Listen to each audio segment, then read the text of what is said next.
Hello बच्चों, educational math में आप सबका स्वागत है। इस वीडियो में हम कक्षा 10 की गणित प्रश्नावली 1.2 के सभी सवालों को हल करेंगे। बहुत ही आसान तरीके से सभी सवालों को हल करेंगे। उससे पहले अगर आप हमारे चैनल पर नए हैं तो चैनल को सब्सक्राइब और वीडियो को लाइक ज़रूर करें। हम इसके पहले सवाल को देखते हैं। निम्नलिखित संख्याओं का अभाज्य गुणनखंड के गुणनफल के रूप में व्यक्त कीजिए। पहला सवाल है 140। 140 यानी अंतिम पद में हमें देखना है। अगर 0 है, 2 है, 4 है, 6 है, 8 है तो वो संख्या हमारी 2 से कटेगी। तो 0 है तो हम इसको 2 से काटते हैं, तो 2 सत्ते 14, 0 का 0 उतार लेते हैं, फिर इसको हम 2 से काटते हैं। 2 3 6, 1 बचा यानी 10 हो जाएगा, तो 2 पंचे 10। अब लास्ट में हम देखते हैं 5 है तो ये संख्या हमारी 5 से कटेगी, तो इसको हम 5 से काटते हैं। 5 सत्ते 35।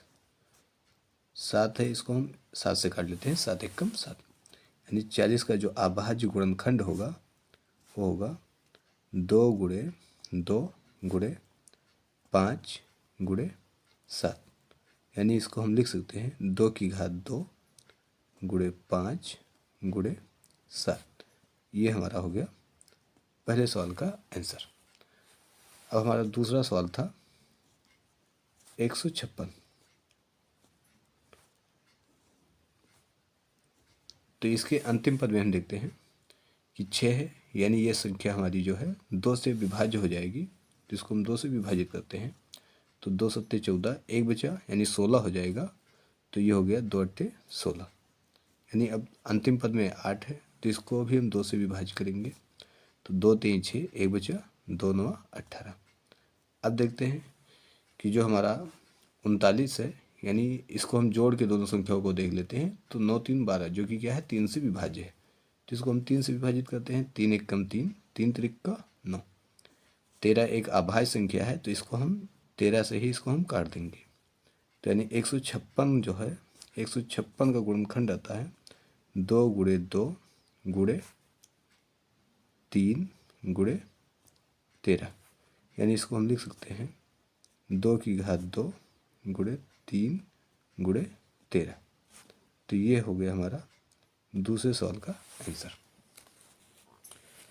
अब हमारा जो तीसरा सवाल है उसको हम हल करते हैं। तीसरा सवाल है हमारा 3825।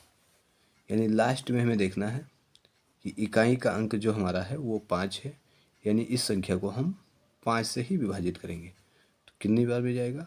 5 सत्ते 35, 3 बचा, 32 हो जाएगा। तो 5 छक्का 30, 2 बचेगा, 25 हो जाएगा, बचा हम 25। इसको हम फिर 5 से डिवाइड करेंगे। तो 5 एकम 5, 2 बचा यानी 26 हुआ, तो बचा हम 25, 1 बचा, इसको फिर करते हैं तो 5 15। अब हम इसको जोड़ के देखते हैं। तो 5 3 8 हो जाएगा 9, जो कि क्या है 3 से विभाज्य है, तो इसको हम 3 से काटेंगे। 3 बचे 15, 3 एकम 3। फिर इसको हम 3 से काटते हैं तो कितना आएगा? 3 एकम 3, 2 बचेगा यानी 21 हो जाएगा। 3 सत्ते 21, 17। 17 को हम 17 से काट देंगे तो 17 एकम 17, यानी 3825। इसका जो गुणनखंड होगा वो होगा 5 गुणे 5 गुणे 3 गुणे 3 गुणे 17। यानी इसको हम लिख सकते हैं 5 की घात 2 गुणे 3 की घात 2 गुणे 17।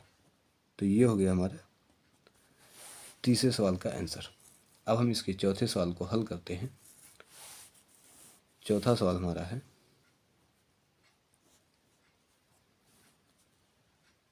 5005। तो लास्ट में हम देखते हैं कि 5 है तो इसको हम 5 से डिवाइड करेंगे। तो कितना होगा? 5 एकम 5, ये 2 जीरो के 2 जीरो उतार लेते हैं, फिर 5 एकम 5। तो हमारा कितना है 1001, इसको हम डिवाइड करेंगे 7 से, तो यानी कितना हो जाएगा, 7 एकम 7, 3 बचा, 30 हो जाएगा। तो 7 चौक 28, अब कितना बचा, 2, 21 हो जाएगा। तो 7 तिया 21, इसको काटने के लिए किससे काटेंगे, 11 से। कितना होगा, 11 एकम 11, 3 बचा, 33 हो जाएगा। तो 11 तिया 33, यानी 13, इसको हम 13 से काट देते हैं। तो 13 एकम 13, यानी जो 5005 है, इसका अभाज्य गुणनखंड हो रहा है 5 गुणे 7 गुणे 11 और गुणे 13। तो ये हो गया इसका आंसर। अब हम इसके 5वें सवाल को हल करते हैं। 5वां सवाल है हमारा 7429, इसका अभाज्य गुणनखंड करते हैं 7429 का। तो इसको हम किससे काटेंगे, 17 से। तो 17 चौको 68, 6 बचेगा, 62 हो जाता है। 17 51, 11 बचा। तो 17 सत्ते 119। अब हम इसको काटेंगे 19 से। तो 19 दूना 38, कितनी बार में गया, 2 बार में, यानी बचा कितना, 5 और 7 उतारते हैं तो यह हो जाएगा 57। तो 19 तिया 57, 23 जो कि अभाज्य है, तो इसको हम काटते हैं 23 से। 23 एकम 23, यानी 7429 का जो अभाज्य गुणनखंड है ये होगा 17 गुणे 19 गुणे 23। तो ये हो गया इसका 5वें का आंसर।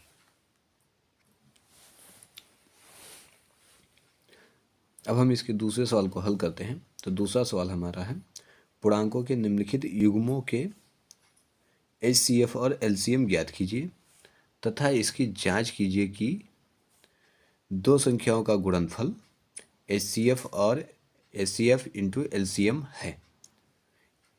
यानी जो ये हमारा पहला सवाल है 26 और 91, इसका हमें HCF निकालना है, फिर LCM निकालना है, फिर जांच भी करना है कि क्या HCF और LCM दो संख्याओं के गुणनफल के बराबर हैं। यानी इन दोनों संख्याओं का अगर आपस में गुणा कर दिया जाए, HCF और LCM का गुणा कर दिया जाए तो आपस में बराबर हैं। चलिए हम इसके पहले सवाल को देखते हैं। पहला सवाल हमारा है 26 और 91। 26 और 91, तो हम 26 का पहले निकाल लेते हैं गुणनखंड। तो देखते हैं लास्ट में 2 है, यानी इस संख्या को हमें 2 से डिवाइड करना है। तो कितना हो जाएगा, 2 एक कम 2, 2 3 6 13, जो कि अभाज्य संख्या है। तो यानी इसको हमें 13 से डिवाइड करना है। फिर हम 91 का निकाल देते हैं, तो इसको काटते हैं 7 से।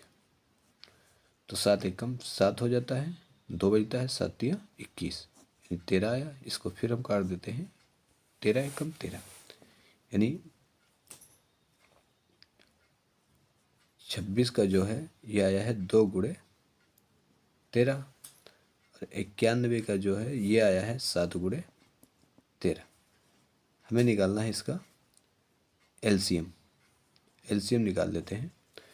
तो यहाँ पे ध्यान देना है कि LCM में जो दोनों में मिल रहा है, यानी 2 पद दिए गए हैं तो 2 में देखना है। अगर 3 पद बाय द वे देता है तो उसमें तीनों पद में देखना है।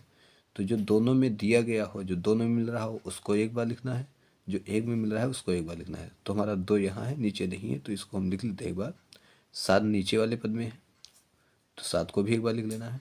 ये 13 हमारा दोनों में है तो इस 13 को भी एक बार लिख लेना है। इसका गुणा कर लेते हैं तो कितना हो जाता है, 13 से 91, और 91 का गुणा 2 से करते हैं तो ये हो जाता है 182।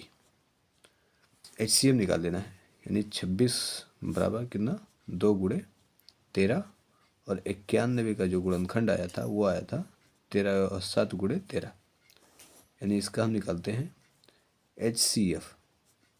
तो HCF का अर्थ होता है कि जो दोनों पदों में मिले उसी को हमें लिखना है, जो एक में मिलता है उसको हमें नहीं लिखना है, उसे छोड़ देना है। तो दोनों पदों में हमारा मिल रहा है 13, तो ये हमारा हो गया HCF। अब हमें जांच करना है। तो जांच क्या करना है, यानी जो पहला पद है, पहला पद और गुणे दूसरा पद,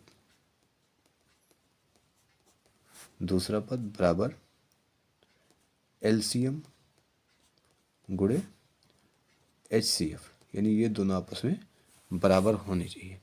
तो पहला पद हमारा था 26 और दूसरा पद हमारा था 91। HCF और LCM, तो LCM हमारा आया है 182 और HCF हमारा आया है 13। इसका हम गुणा कर लेते हैं, तो 26 एकम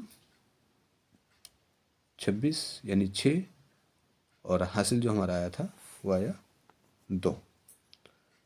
26 का गुणा 9 से करते हैं तो आता है 234, 2 को जोड़ लेते हैं तो ये हो जाता है हमारा 236, बराबर यहाँ कर लेते हैं 13 दूना 26, 26 की 6 हासिल आया 2, 13 अट्ठे 104 और 2 मिला के 106 हो गया, और हासिल आया 10, 13 कम 13, 13 और 10 मिला के हो गया 23। तो देखते हैं कि जो पहला पद और दूसरे पद का जो गुणनफल है वो HCF और LCM गुणनफल के बराबर आ रहा है। तो ये हमारा हो गया प्रूव्ड। दूसरा सवाल हमारा था 510 और 192। 510 और 92। 510 का हम गुणनखंड कर लेते हैं, लास्ट में देखते हैं 0 है, तो यानी इस संख्या को हमें 2 से डिवाइड करना है। तो 2 से डिवाइड करते हैं, 2 दूनी 4, 1 आया, 2 पंचे 10, फिर 2 पंचे 10, यानी लास्ट में 5 आया। इसको हम 5 से डिवाइड करते हैं, कितना हो जाता है 55 25, 5 एकम 5। इसको हम काटते हैं 3 से, तो 3 एकम 3, 3 7 21, और 17 हमारा अभाज्य है तो 17 एकम 17। 92 का फिर निकाल लेते हैं, लास्ट में 2 है तो अन्य संख्या को हमें 2 से डिवाइड करना है। 2 चौके 8, 1 बचा, और 2 छक 12। फिर इसको हम डिवाइड करते हैं 2 से, तो 2 दूनी 4 और 2 3 6, 23 जो कि हमारी अभाज्य संख्या है, तो इसको हम 23 से ही डिवाइड करेंगे। तो लिख लेते हैं 510 का जो गुणनखंड है 2 गुणे 5 गुणे 3 गुणे 17, और 92 का जो गुणनखंड है वो आया है 2 गुणे 2 गुणे 23। इसका हम निकाल लेते हैं LCM। तो LCM में हमें देखना है जो ऊपर नीचे दोनों में मिल रहा है उसको एक बार, जो एक में ही मिल रहा है उसको भी हम एक बार लिखेंगे। फिर हमारा 3 मिल रहा है, 3 को भी हम एक बार लिखेंगे। 17 है, 17 को भी हम एक बार लिखेंगे। यहाँ पे 2 है, इसको लिखते हैं। फिर 23 है, 23 को लिख लेते हैं। इन सब का हम मल्टीप्लाई कर लेते हैं, तो इसका गुणा करने पे हमें प्राप्त हुआ है 23,460। अब हम फिर लिखते हैं एक बार 510 का जो गुणनखंड है 2 गुणे 5 गुणे 3 गुणे 17। 92 का जो है इसको लिखते हैं 2 गुणे 2 गुणे 23। अब हम निकालते हैं इसका HCF। तो HCF का अर्थ ये होता है कि जो दोनों पदों में मिल रहा है उसी को हमें लिखना है। दोनों में क्या मिल रहा है 2, इसके अलावा और हमारा कोई भी पद ऐसा नहीं है जो मिल रहा हो। तो हमारा HCF कितना हुआ 2। अब हम इसकी जांच कर लेते हैं, क्या लिखेंगे पहला पद गुणे दूसरा पद बराबर HCF गुणे LCM। पहला पद हमारा है 510, दूसरा पद हमारा है 92, HCF हमारा है 2 और LCM हमारा है 23,460। 510 का हम गुणा करते हैं तो ये गुणा करने पे हमें प्राप्त होता है 46,920। इधर हम गुणा कर लेते हैं तो 2 जीरो 0, 12 के 2 हासिल आए 1, 2 चौके 8 और 1 हासिल जोड़ते हैं तो 9 हुआ, 2 3 6 हुआ, 2 दूनी 4। यानी हम देखते हैं दोनों तरफ हमारा बराबर है, यानी RHS और LHS हमारा बराबर है। तो ये हमारा हो गया प्रूव्ड। अब हम इसके तीसरे सवाल को देखते हैं। तीसरा सवाल हमारा है 336 और 54। तो हम 336 का गुणनखंड कर लेते हैं। लास्ट में 6 है, यानी संख्या हमारी 2 से कटेगी। 2 एक कम 2, 2 छः 12, एक बचा 2 अट्ठे 16। फिर लास्ट में हमारा 8 है, यानी संख्या को हम 2 से काटेंगे। 2 अट्ठे 16, 2 चौके 8। 4 है तो फिर हम इसको 2 से काटते हैं। 2 चौके 8, 2 दूनी 4। फिर इसको हम 2 से काटते हैं। 2 दूनी 4, 2 एक कम 2। अब लास्ट में 1 है, यानी इसको हम 3 से काटते हैं। 3 7 21। फिर इसको हम काटते हैं 7 से, तो 7 एकम 7। 54 का हम निकाल लेते हैं। तो 54 का कितना आ रहा है देखते हैं। लास्ट में 4 है तो इसको हम 2 से काटते हैं। 2 दूनी 4, 2 सत्ते 14। फिर इसको हम काटते हैं 3 से। 3 9 27। फिर 3 से काटते हैं। 3 3 का 9। फिर 3 से काटते हैं तो 3 एकम 3, यानी 336 का जो गुणनखंड आया है वो आया है 1 2 3 4। 4 बार हमारा 2 2 है,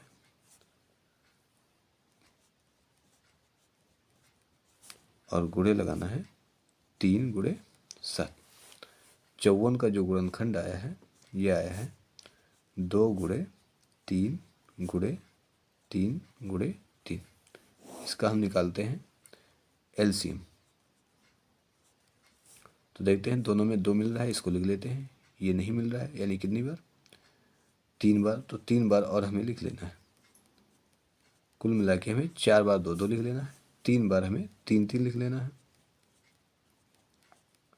और फिर एक बार हमारा 7 है तो उस 7 को हम लिख लेते हैं। इन सब का हम गुणा कर लेते हैं, तो इसका जो गुणनफल है वो हमें प्राप्त होता है 3024। अब हम इसका फिर एचसीएम निकाल लेते हैं। 336 का 2 गुणे 2 गुणे 2 गुणे 2 गुणे 3 गुणे 7। 54 का निकालते हैं तो 2 गुणे 3 गुणे 3 गुणे 3। एचसीएफ हमें निकालना है, तो देखते हैं दोनों में हमारा 2 मिल रहा है और दोनों में हमारा एक बार 3 मिल रहा है, यानी इसका मल्टीप्लाई कर लेते हैं। तो एचसीएफ हमारा जो होगा वो हमारा होगा 6। अब हम इसकी जांच कर लेते हैं।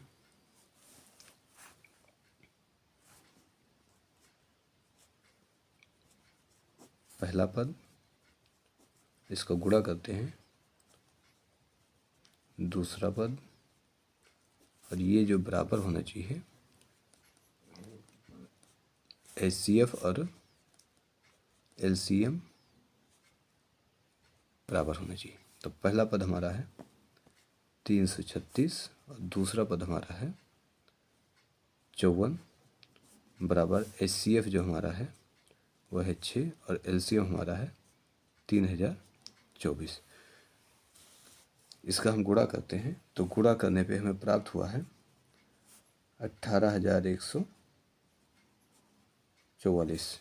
इसे गुणा कर लेते हैं। 4 6 24, 4 और 6 दूनी 12 और 2 14, 6 0 0, एक हासिल जोड़ेंगे तो 4, 6 3 18। यदि देखते हैं आपस में बराबर है, तो ये हमारा हो गया प्रूव्ड।